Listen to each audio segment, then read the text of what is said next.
At the end of a semester, and particularly at the end of the year, there's a couple of special things you need to consider in your grade book. First, of course, you want to enter your exam grade. You already have that category set up, and so you want to make sure you have at least one assignment in there and enter your grades. Once all your exams are in and all your grades are completed, you can look at your assigned average versus your calculated average. The assigned average you can actually change. If the average that is calculated for you automatically is a borderline grade, and nines are particularly susceptible to being changed, particularly 69s, it is your choice. You can increase the assigned average.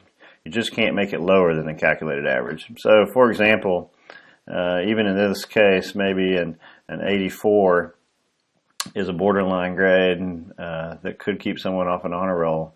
If you want to change that, you could just double click that grade and enter a new grade and just click out of it and it will update.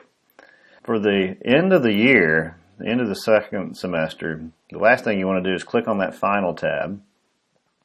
And if you've had that student for the entire year, for 2 full semesters, you need to enter a final year grade. I calculate that for you here and show you the average final, but you actually have to enter that grade yourself. And so you want to make sure you do that for every student. In this case, an 89, you can make that a 90 if you want. And then on down the list. And so you want to make sure this is the very last thing you do before your grades are finally complete for the class. You can click Save.